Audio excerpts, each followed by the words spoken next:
사랑합니다. 하나님이 우리와 지금도 함께 계십니다. 서로 인사하십시다. 은혜 받읍시다. 잘 되시기 바랍니다. 종이 아니라 아들입니다. 종이 아니라 누구라고요? 며칠 전에 고등학생 된 손녀가 지 엄마하고 서로 얘기를 하는데 학교에 1등급, 2등급, 3등급 그 성적 그 얘기를 하는 거예요. 그냥 대충 흘리면서 들었지만은 한참 밝게 재밌게 자라야 할 그 청소년 시기에 성적에 따라서 얘들을 등급으로 나눈다. 이게 참 너무 짠한 마음이 들었어요. 그래서 세희야, 너는 하나님 앞에서 1등급이다. 걱정하지 말라 그랬어요. 하나님 앞에서는 등급이 없습니다. 그러나 오직 종과 아들, 이 두 가지로 구분한다고 말씀을 하십니다. 오늘 본문에 보면은 아브라함에게 두 아들이 있다 했습니다. 하나는 여종에게서 난 아들이요, 하나는 자유하는 여자에게서 난 아들이라고 했습니다. 그 아들이 얼마나 잘생겼느냐, 실력이 있느냐, 그런 조건 때문에 구분이 된 것이 아니고 아예 출생할 때부터 종과 아들 이렇게 구분해서 태어난 거예요. 하나님이 에덴 동산에 사람을 지으실 때는 아름답고 완전하고 하나님 보시기에 흠이 없는 그런 존재로 지음을 받았습니다. 그러나 뱀의 꾀임에 넘어가서 말씀에 불순종하고 선악과를 따먹은 다음에 불안과 두려움이 엄습했고 고통과 사망의 노예가 된 것입니다. 그래서 타락한 후 인간은 죄의 종, 마귀의 종, 사망의 종이 되어서 저주 아래 갇혀버린 그런 신세가 되고 말았습니다. 모든 아담의 후예는 출생할 때부터 죄인의 신분으로 출생하는 것입니다. 그래서 거기에서 벗어날 자는 아무도 없어요. 아무리 내가 노력해도 지식이 많고 좋은 환경에 살아도 죄의 종이라고 하는 이 정해진 운명에서 벗어날 자는 없어요. 잘난 사람은 잘난 죄의 종이요, 못난 사람은 못난 죄의 종일 뿐인 것입니다. 그런데 사랑의 하나님께서 죄인을 불쌍히 여기셔서 그의 독생자 예수 그리스도를 이 세상에 보내주셨고, 예수님은 우리의 모든 죄와 저주를 다 대신 짊어지시고 십자가에 달려서 죽으시고 다시 부활하심으로 말미암아 우리의 구주가 되신 줄로 믿습니다. 그래서 그 예수님이 우리의 죄를 그 보혈로 다 씻어주셨어요. 이 시간에도 여러분 찝찝한 거 있으면 씻으시기를 바랍니다. 손이 더러우면 빨리 씻어버리는 것처럼 예배드리러 왔으면 찝찝한 거 있으면 씻어버려요. 여러분이 아무리 큰 죄가 있다고 할지라도 주의 보혈로 씻지 못할 죄는 없어요. 그리고 심판은 끝났어요. 그리고 사망은 파괴됐어요. 그래서 자유와 구원의 길을 활짝 열어주셨습니다. 누가? 우리 예수님이. 여러분, 예수 그리스도를 믿는 자는 더 이상 종이 아니에요. 사망에서 생명으로, 저주에서 축복으로, 실패에서 성공으로 이미 옮겨주실 뿐만 아니라 하나님의 자녀되는 권세를 주셔서 영원히 하나님과 함께 살게 해 주셨고 하늘의 유업의 상속자가 되게 하여 주셨습니다. 놀라운 신분의 변화가 일어난 거예요. 이것은 내가 어떤 행함으로, 내 어떤 노력으로, 내가 열심히 공부해서 어떤 자격을 취득해서 된 것이 아니고 주님의 옷자락을 만졌다고 하는 그 믿음으로 인하여, 우리의 믿음은 정말 가냘픈 거예요. 주여 하는 그 믿음으로 인하여 종이 아들 되는 이런 놀라운 변화를 준 것입니다. 종은 종의 대우밖에 못 받아요.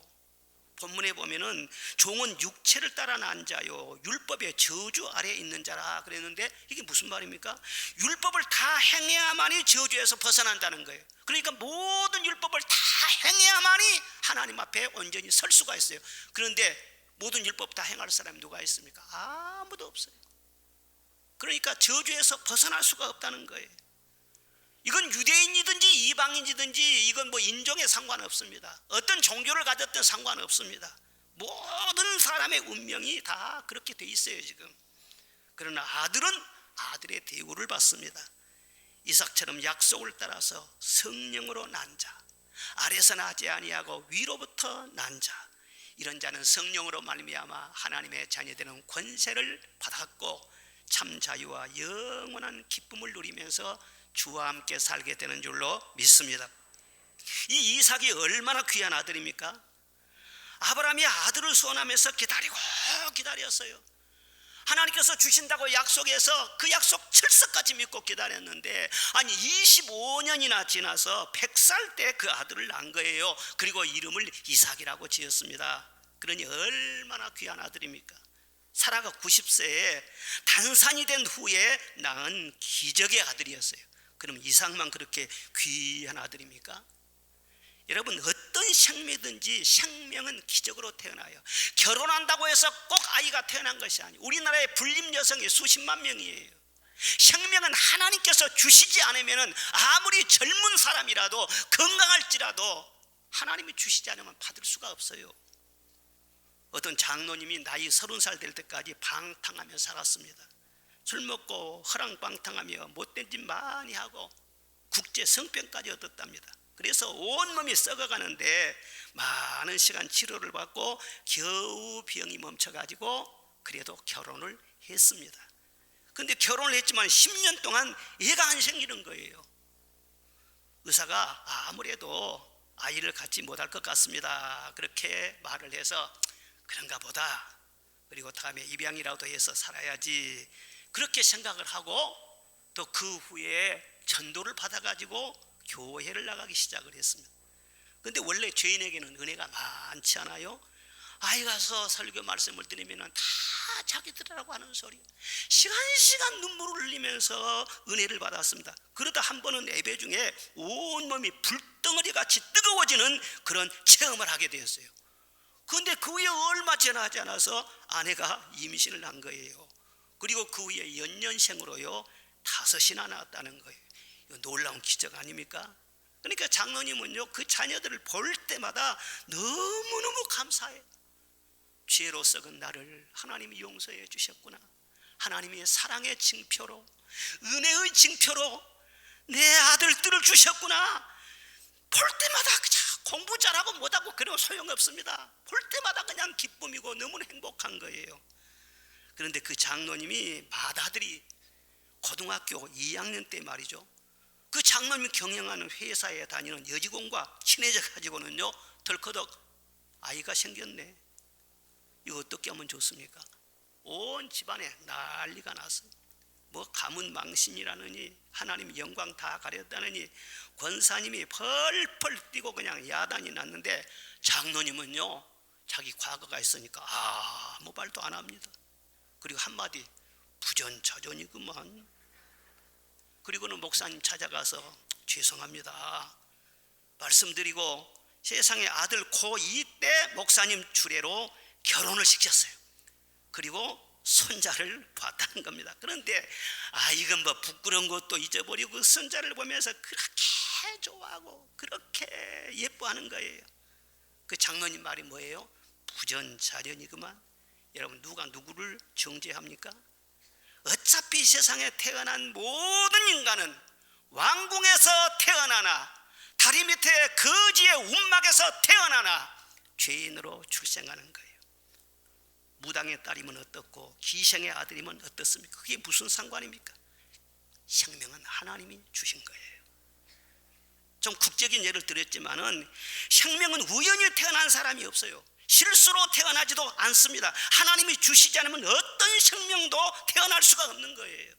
더구나 우리는 죄 가운데 태어난 그런 존재잖아요. 근데 거기에서 택함을 받아서 주 예수를 믿어 하나님의 자녀로 거듭나서 신분 세탁이 되었어요. 이제 우리는 종이 아니라 아들인 줄로 믿습니다. 이 거듭남의 은혜야말로 정말 놀라운 은혜예요. 돈으로 살 수 없는 은혜예요. 평생 갚아도 갚을 수 없는 은혜예요. 이 은혜가 얼마나 큰 은혜를 깨달은 사람이라야만이 영적으로 능력이 있는 사람이에요. 요즘 심리학자들은요 현대인들을 진단하면서 이 시대는 자아를 잃어버린 시대라 그렇게 많은 말을 합니다. 왜냐하면 편리하고 화려한 문명의 혜택을 누리면서 이 현대인들이 살고 있지만은 물질이 너무나 풍요롭고 너무너무 편하게 살다 보니까는요, 문명의 이기에 완전히 그냥 휩싸여 가지고 나 자신이 점점 작아지는 거예요. 마침내 내가 누구인지를 모르는 자상실의 시대가 지금 되어버리고 말았다는 거예요. 그래서 보는 것은 너무너무 화려하고 빌딩은 점점 더 높아져 가고 있는데 인간은 고독한 거예요. 인간의 마음은 우울해지는 거예요. 어디서부터 어디로 가는지를 알지 못해서 방황이 되는 거예요. 지금 시대가 그런 시대로 돼가고 있다는 것입니다. 그래서 정말 수입은 많아지고 좋은 것은 같은데 갈수록 힘들다 말을 하는 거예요. 사랑하는 여러분, 온 세상 다 가져도 나 자신을 잃어버리면 뭐합니까? 구원이라고 하는 것은 잃어버린 자기를 찾는 것을 말하는 것입니다. 유명한 성 프란시스가 밤새 기도를 했대요. 제자가 옆에서 들어보니까 하나님은 누구십니까? 나는 누구십니까? 이 두 마디 기도를 밤새도록 반복하더라는 거예요. 여러분, 하나님 앞에서 나는 누구입니까? 그리스도 안에서 나를 발견한 그것이 바로 성경은 영생이라고 말을 합니다. 그리고 그리스도 안에 있는 나를 발견해 나가는 과정이 신앙의 성숙 과정이라고 하는 것입니다. 나는 주 예수를 믿음으로 말미암아 종이 아니라 아들이 된 줄로 믿습니다. 따라합시다. 종이 아닙니다. 아들입니다. 여러분, 아들도 부끄러운 아들 되지 말고 아들답게 사시기를 바랍니다. 그래서 자랑스러운 아들 되시기를 바랍니다. 어떻게 살아야 됩니까? 첫째는 아들이라면 은혜로 살아야 된다는 거예요. 뭘로 살아야 돼요? 은혜로 살아야죠. 아브라함은 하나님의 부름을 받은 후에 은혜로 출발을 했습니다. 하나님께서 아브라함에게 땅을 주겠다, 그리고 자녀를 두겠다, 두 가지 약속을 했어요. 그래서 그 말씀을 따라서 갈대 우르를 떠나서 가나안 땅으로 갔지 않습니까? 그리고 거기 살면서 이제 아들을 주신다고 했으니 주실 줄 믿습니다 하고 기다린 거예요. 그런데 아무리 기다려도 아들이 생기지를 않습니다. 사라의 경수가 끊어질 정도가 돼도요, 생기질 않아요. 그리고 더 이상 이제 사라를 통해서 아이를 낳는다는 것은 바랄 수 없게 돼버리고 말았어요. 그때 사라가 아브라함에게 말을 합니다. 영감, 그래도 늦기 전에 무슨 방법을 찾아야 되지 않겠어요? 그래서 뭔가 대를 이을 자식은 있어야 되지 않겠어요? 그러기는 그러지. 눈 딱 감고 몸종인 하갈과 동침하세요. 그래, 그럴까? 영큼한 아브라함이 영감이요, 아내 말을 듣고는요 하갈과 동침을 한 거예요. 그래 거기서 난 아들이 이스마엘인 것입니다. 그런데 아들을 낳은 기쁨은 잠시였고 그 후부터 가정 화목이 확 깨져버렸어요. 그냥 하갈과 시기가 말이죠, 이 사라가 말이죠, 서로 시기하고 미워하고 멸시하고 그러면서 10년 이상 동안을 이 가정 불화를 심각하게 겪게 되는 것입니다. 여러분, 하나님께서 복을 주실 때는 언제나 평화와 함께 주세요. 하나님께서 정상적인 방법으로 아이를 주셨으면요, 그 아들을 주신과 더불어서 가정의 화목도 주시는 줄로 믿습니다. 그런데 하나님의 방법이 아닌 인간의 방법으로 하면은 하나는 얻지만은 더 많은 것을 잃어버리게 되는 거예요. 한쪽은 세워지지만 한쪽은 자꾸 무너지게 되는 거예요. 길이 막히거나 일이 안 된다고 해서 인간의 수단과 방법을 사용해서 해결하려고 하면은 긁어 부스럼내는 것입니다. 더 부작용이 많아집니다. 아무리 하나님이 사랑하시는 아브라함이라도 인간의 방법으로 나가다가 대가를 톡톡하게 치르지 않습니까? 하나님이 주신다고 했으면 기다려야 되죠. 기다리기 힘들면은 기도해야 되는 것이죠. 약속의 말씀을 붙잡고 기도하면서 기다리다 보면은 조금 더 기다려야 할 것 같으면은 마음의 평안을 주실 것입니다. 그래, 하나님이 주시겠지. 무슨 해야 할 일이 있다고 하면은 또 기도하는 가운데 지혜를 주실 것입니다. 그래서 하나님께서 때가 되면은 자연스럽게 이루어 주시는 것입니다. 그래서 은혜로 사는 방법이란 무엇이냐? 무슨 일을 만나든지 하나님을 바라보면서 먼저 기도하는 것을 의미하는 것입니다. 아브라함아, 아브라함아, 하나님께서는 한 번도 아브라함을 버려두지 않으시고 늘 말씀을 주셨어요. 그 말씀에 귀를 기울이면 왜 늦다고 하는 것도 다 알게 해주실 것 아닙니까? 그런데 하나님 말씀에는 귀를 기울이지 않고 사람 말에 귀를 기울이는 거예요. 아무리 가까운 사이라도 아내 말이라도 육적인 그런 말일 때는요 들어서는 안 되는 거예요. 그래야 그 아내도 좋고 자기도 좋은 거예요. 그때 당시는 여주인이 임신을 못하면은 몸종이 대신 시바지를 해주는 것이 문화였습니다. 그러니까 결혼할 때에는 뚜레라고 하는 몸종을 데리고 결혼을 했어요. 그것이 문화였고 또 상식이었고 그때 당시 전통이었다 그 말입니다. 그런데 아무리 사회 분위기가 그런다고 할지라도 하나님의 뜻은 무엇이냐? 사라를 통해서 아들을 준다는 거예요.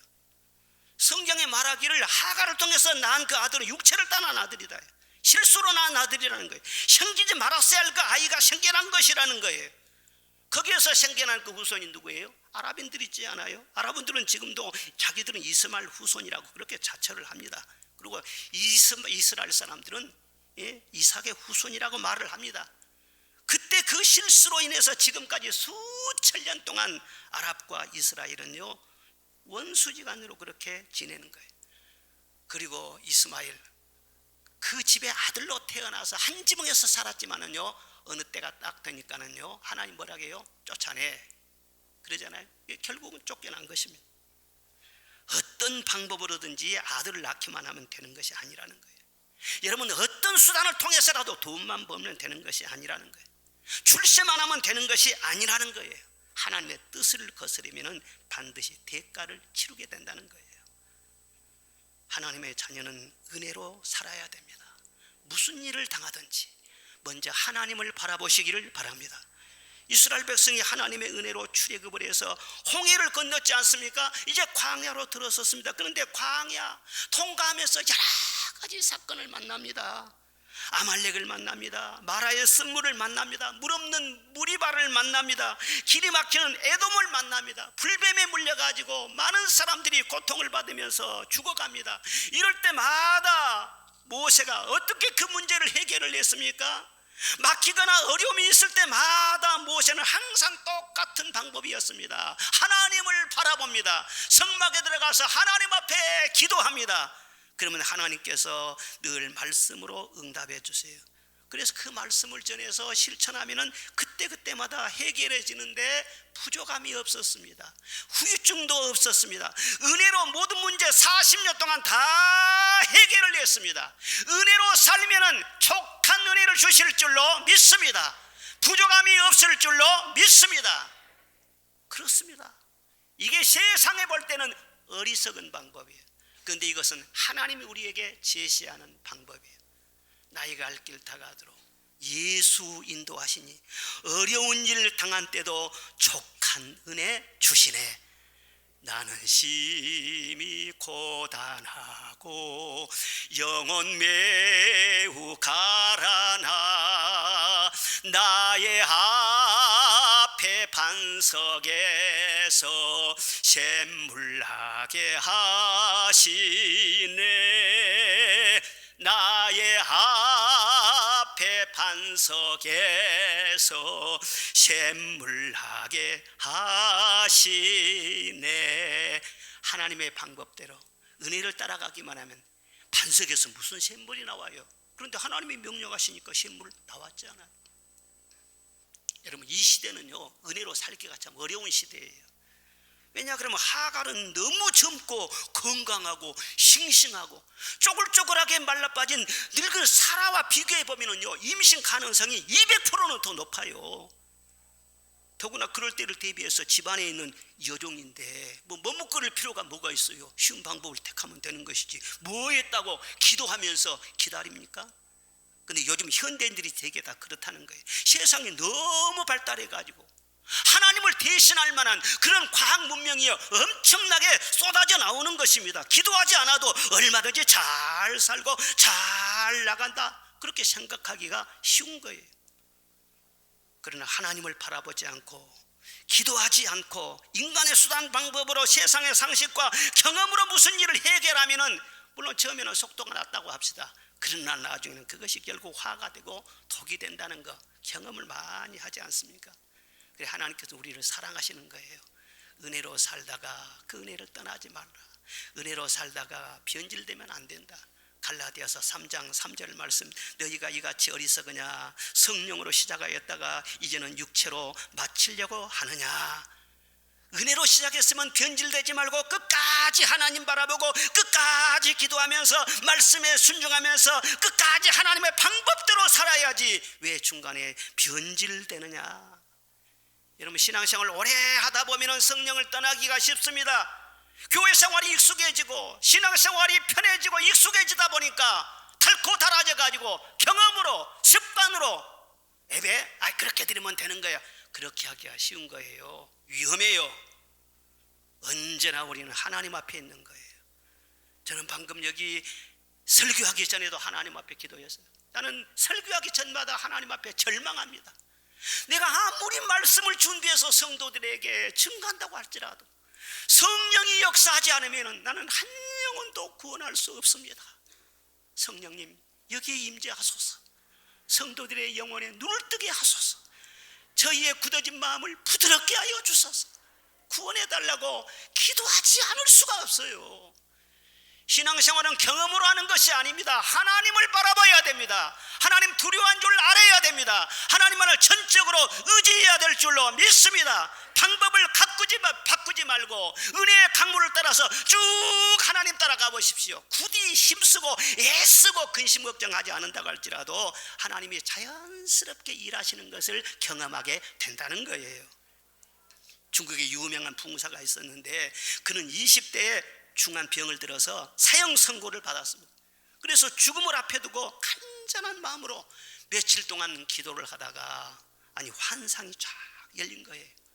자기가 배를 타고 양자강을 지금 거슬러 올라가는데 큰 바위가 난데없이 앞에 떡 나타나더라는 겁니다. 아무리 노를 저어도 앞으로 나갈 수가 없어요. 어떻게 하나 하고 답답해 하는데 그때 하나님의 음성이 들렸습니다. 그 바위를 치워주랴, 아니면 물이 불어나서 물 위로 배가 지나가게 하랴. 예, 물이 불어나게 하여 주십시오. 그랬더니요, 물이 그냥 부쩍부쩍 막 불어나는 거예요. 바위를 싹 덮어버린 거예요. 그래서 그 위로 말이 유유하게 배가 지나가게 되었더라. 이 환상을 본 후에 그는 기적적으로 병이 나았고 평생토록 하나님 앞에 귀하게 쓰임받는 주의 종이 됐다는 것입니다. 여러분, 넘치는 은혜가 있기만 하면 내게 어떤 환난이 있고 시험이 있고 어떤 대적이 있고 가시가 있을지라도 그 모든 것 은혜의 물결로 덮어버릴 줄로 믿습니다. 어떤 대적이 나타나서 나를 괴롭힌다고 할지라도 그 사람과 싸우지 마십시오. 내버려두고 은혜나 많이 받으시기를 바랍니다. 은혜가 충만해지면 하나님께서 다 덮어버릴 줄로 믿습니다.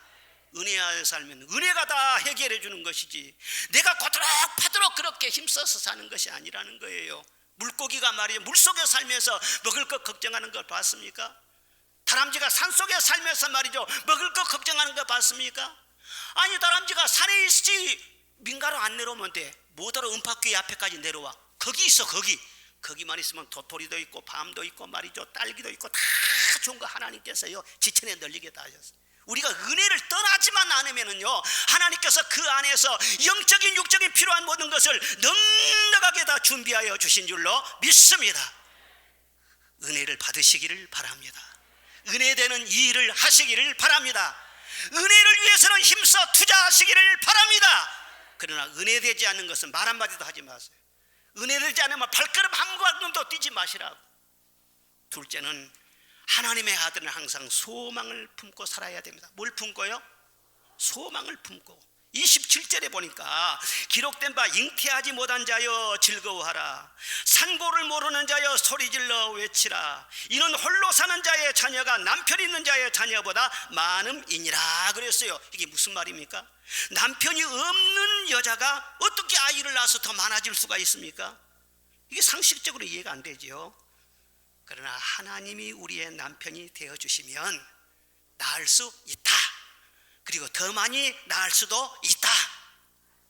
사라와 하갈을 비교하면서 지금 이 말씀을 주시는 거예요. 하갈이 먼저 출산을 했지 않습니까? 근데 나중에 사라가 이삭을 또 낳았어요. 그런데 이삭과 이스마엘 두 아들을 보면은요, 처음에는 이삭이 아주 약합니다. 연한 순처럼 약해요. 그런데 갈수록 점점 강해집니다. 그리고는요 점점 강해져 가지고는요 나중에 그 후손들도 이삭의 후손들이 훨씬 많아집니다. 그리고 나중에 아브라함도 말이죠 모든 그 유업을 말이죠 이삭에게 다 몰아서 줍니다. 그리고 하나님께서 늘 기적으로 함께 하셔서 이삭을 다 보호해 주십니다. 후발주자예요. 처음에는 약하게 출발했어요. 그런데 하나님의 은혜 안에 가다 보니까 나중에는 훨씬 그 사람이 앞서지더라. 성경에 보면 그런 일들이 얼마든지 많습니다. 한나는 불임 아니었습니까? 그 대적 분인나는요 자녀를 쑥쑥 낳은 거예요. 그런데 한나는요 임신을 못해요. 그래 하나님 앞에 간식하면서 울면서 얼마나 많이 기도했습니까? 그런데 하나님께서 그 눈물을 보시고 기도를 들으셨어요. 그리고 태문을 열어주셔서 아들을 낳았는데 10아들보다 나은 100명의 아들보다 더 나은 사무엘을 낳게 하여 주시는 거예요. 그리고 그 다음에도요 5이나 계속해서 아이들을 주셔서 큰 위로와 힘이 되게 하지 않습니까? 이삭과 이스마엘, 야곱과 에서, 요셉과 그의 형제들, 다윗과 그의 사울, 비교해 보면은 육적인 사람들이 처음에는 다 앞서갑니다. 그런데 하나님 한 분만 의지하면서 영적으로 사는 사람들이 곧 추월을 합니다. 은혜로 사는 사람은 처음에는 더디고 약하고 답답하고 그런 것 같아도 은혜를 떠나지만 말고 인내하면서 끝까지 하나님 바라보며 기도하며 나가면은 힘을 받게 될 줄로 믿습니다. 점점 강해지게 될 줄로 믿습니다. 나중은 장대하게 되어질 줄로 믿습니다. 내 수고와 실력을 앞세워서 인간의 수단 방법으로 사는 사람보다도 나중에는 훨씬 더 힘을 받게 되고 나중에는 그런 사람을 당할 자가 없는 거예요. 누가 나를 무시하면 그러세요. 에이 은혜를 좀 적게 받았더니 별것들이 까불고 있네 이러면서 상대하지 말고 은혜를 몽땅 받아봐요. 하나님께서 나중에는 확 눌러버린다. 이 말을 알아들은 자는 복이 있을진저. 할렐루야. 여러분 남편이 없습니까? 남편이 없는 홀로 된 여자가 더 많이 난다고 했잖아요. 남편이 뭐예요? 내가 의지하는 것이에요. 세상 재물이나 인맥이나 지식이나 조건이나 외모나 이 세상에 선호하는 그런 남편들 없어도 하나님이 나의 남편이 되어주시면은 이 세상의 조건 다 갖추고 사는 사람보다도 훨씬 잘 된다. 하나님을 바라보고 소망을 품어라. 할렐루야. 늘 하나님 밖에는 없어요. 소망 중에 기다리시기를 바랍니다. 그래서 아들은 빨리 빛을 보려고 생각해서는 안 되는 것입니다. 종은요 유업이 없어요.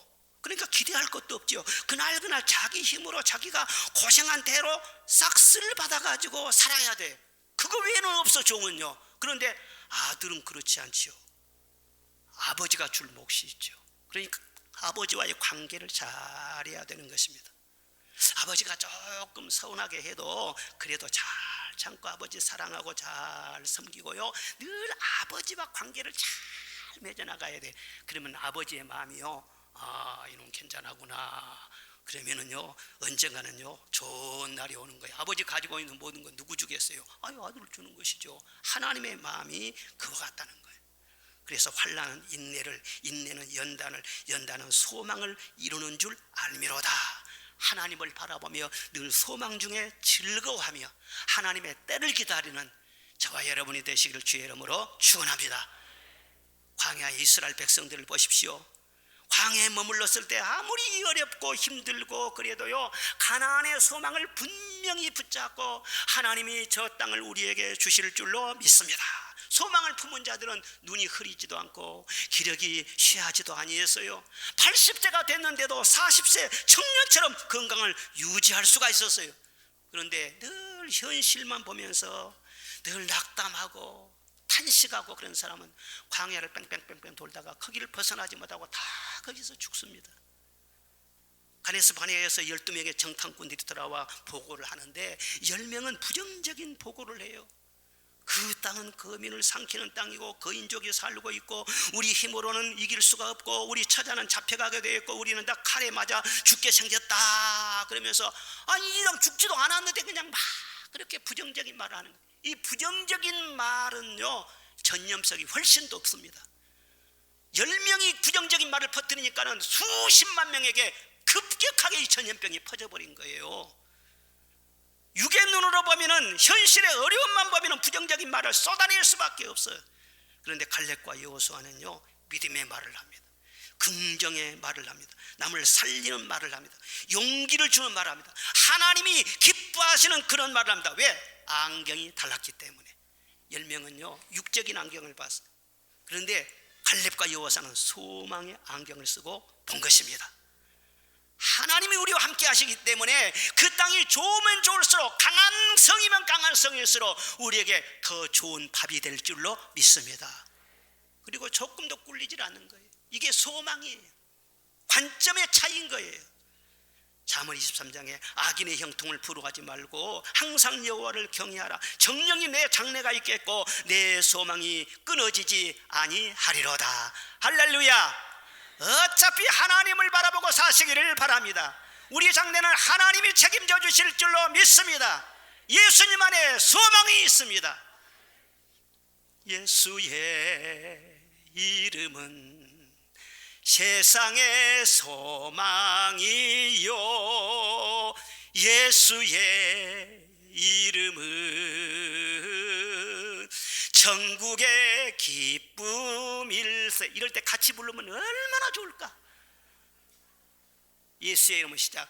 예수의 이름은 세상의 소망이요, 예수의 이름은 천국의 기쁨일세. 할렐루야. 셋째로는 사랑으로 살아야 됩니다. 무엇으로요? 그렇죠. 갈라디아서 5장 1절에 보니까 그리스도께서 자유를 주셨으니 그러므로 굳건하게 서서 다시는 종의 멍에를 매지 말라, 그렇게 말씀했습니다. 아니, 아들이면 아들이도 뭐 다시 종이 된다는 겁니까? 영적으로 보면 그럴 수도 있다는 거예요. 아들이라고 해서, 나는 자유를 얻었다고 해서 이제는 내 마음대로 산다, 내 하고 싶은 거 다 하고 산다, 그것은 유혹이라는 거예요. 그렇게 살면 안 된다는 거예요. 에덴 동산에 사탄이 뭐라고 유혹을 했습니까? 아담, 하와, 네 먹고 싶은 거 다 먹어. 네 생각대로 해.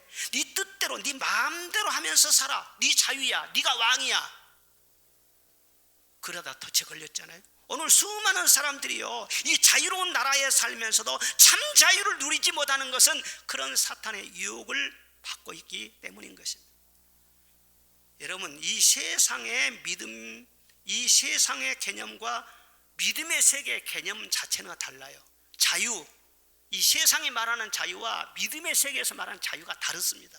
인권, 이 세상이 말하는 인권과 성경에서 말하는 인권은 전혀 달라요. 잘 이해를 해야 돼요. 영어에 freedom from God란 말이 있어요. freedom to God란 말이 있어요. 이게 무슨 말이냐면은 자유, 하나님으로부터 자유. 그렇게 자유를 얻었으면은 하나님으로부터 하나님 빠이빠이 나 자유롭다, 그래서 탕자처럼 아버지의 집을 떠나는 거예요. 이것이 바로 세상이 말하는 자유예요. 그러니까 세상이 민주화가 되고 자유로워지고 사람의 권리가 막 증폭되고 그러면 그 시대는 하나님 빠이빠이, 교회가 점점 썰렁해집니다. 하나님을 점점 떠나는 사람들이 많아집니다. 프리덤 프롬 갓, 이게 바로 이 세상이에요. 그런데 정말 믿음의 자유는 뭘 말하느냐 하면은 투가드라니까요. 하나님을 사랑하기 때문에 내게 자유를 주셨습니다. 은혜를 주셨습니다. 내게 많은 복을 주셨습니다. 그러므로 나는 투가드, 하나님께로 나아갑니다. 하나님을 섬깁니다. 하나님을 사랑하는 것이 참 자유요, 아들의 삶인 줄로 믿습니다.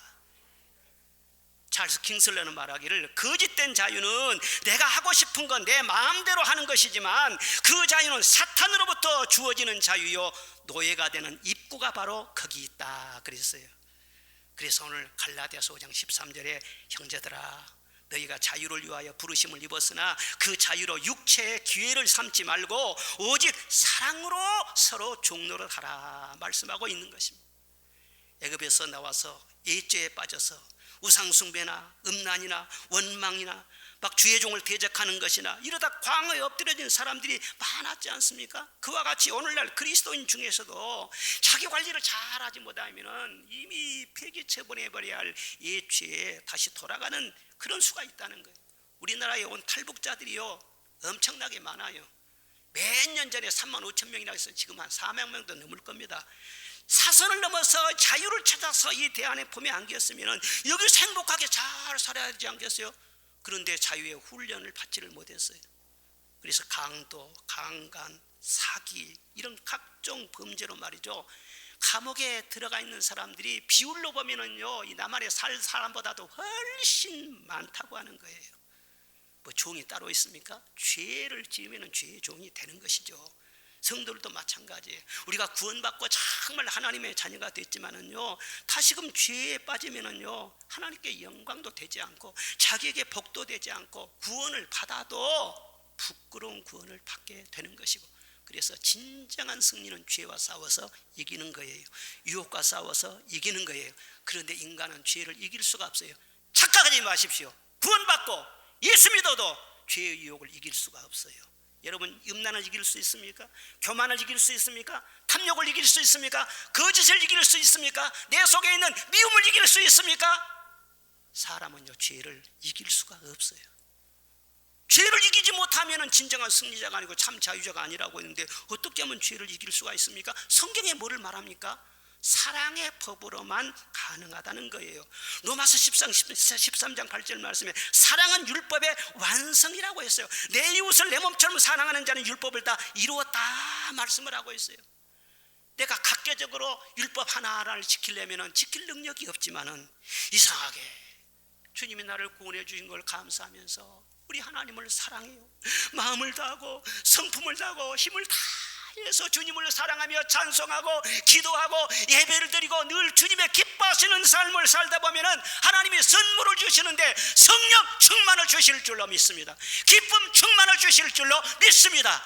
예수 믿고 사니 이렇게 천국 생활이네. 왜 죄를 지어요? 쾌락 때문에 죄를 짓는 거예요.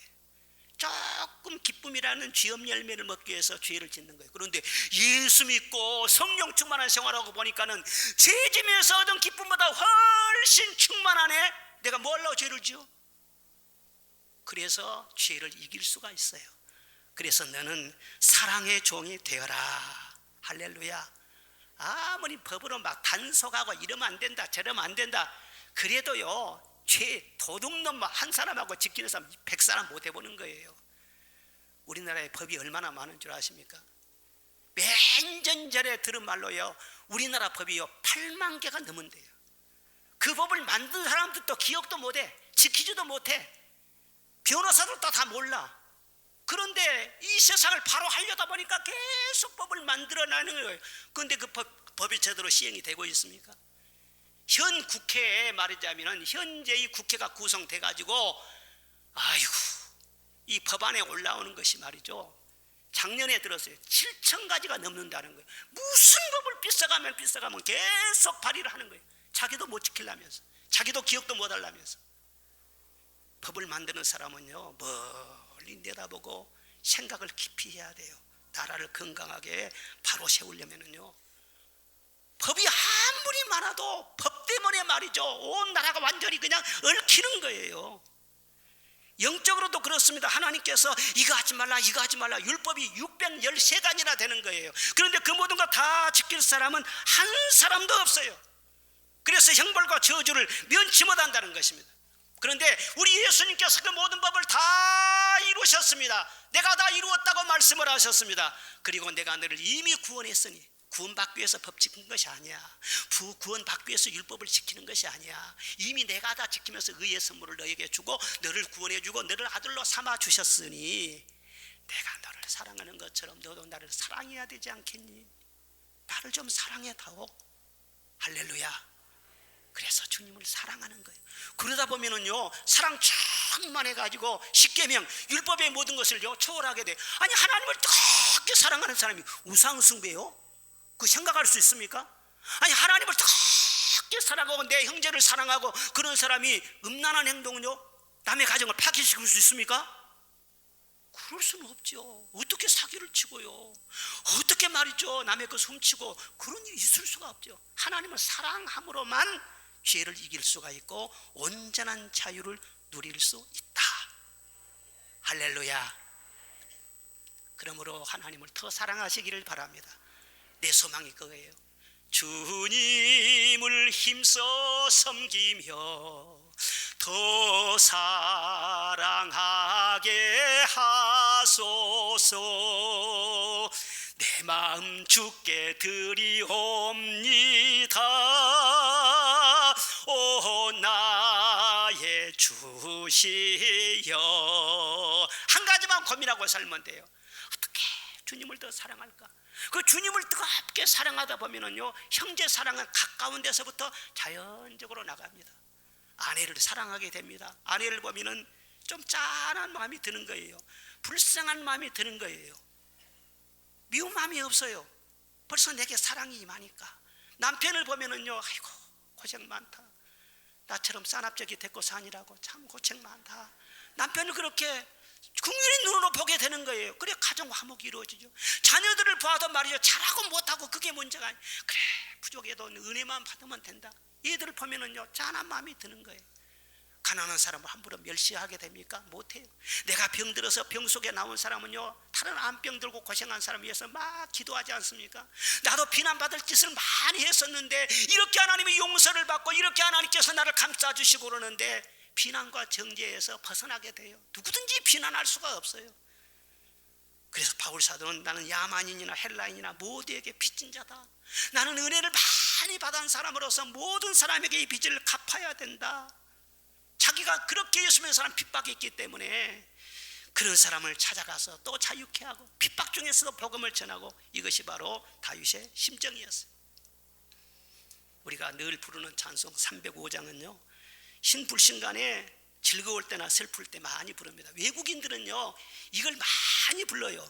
원 제목이 Amazing Grace, 놀라운 하나님의 은혜입니다. 여러분 그 내력을 대충 아시잖아요. 이 찬송의 작가인 존 뉴턴의 아버지는 범선을 가지고 아프리카에 가서 흑인들을 마구잡이로 잡아다가 팔아먹는 사람이었습니다. 그물로 납포하고 총으로 위협하고 인간 사냥을 해다가 자기의 탐욕을 채우는 노예선의 선장이었어요. 그런데 존 뉴턴이 11살 때부터 아버지를 따라다니다가 아버지가 죽고 난 다음에 18살이 되었을 때 선장이 됩니다. 그런데 1978년도 3월 10일 날 노예 사냥을 하러 가다가 대서양에서 큰 풍랑을 만나게 됩니다. 다 죽게 생겼어요. 그런데 그때 어렸을 때 자기 어머니로부터 받은 그런 신앙, 어머니로부터 받은 그 하나님을요, 거기에서 영혼이 깨어나면서 다시 찾게 되는 거예요. 그 하나님을 생각하면서, 하나님 내가 죄 짓다가 다 죽게 생겼습니다. 한 번만 용서하시고 살려주시면 내가 다시는 죄 짓지 않고 하나님의 종이 되겠습니다. 그 기도를 했는데요, 풍랑이 잠잠해진 거예요. 그리고 살아서 돌아온 다음에 그가 기도한 대로 실천을 합니다. 철저하게 교회 나가서 예배 생활을 하고 집회라고 하는 붕집회는 다 쫓아다니면서 은혜를 받고 나중에는 위대한 목회자가 됩니다. 그래서 런던에서 목회를 하는 중에 이 죽음의 바다에서 살아 돌아온 지 30년이 된 1779년도에 이 305장 찬송을 진 거예요. 나 같은 죄인 살리신 주님의 은혜가 너무너무 감사하다. 1절만 한번 불러볼까요?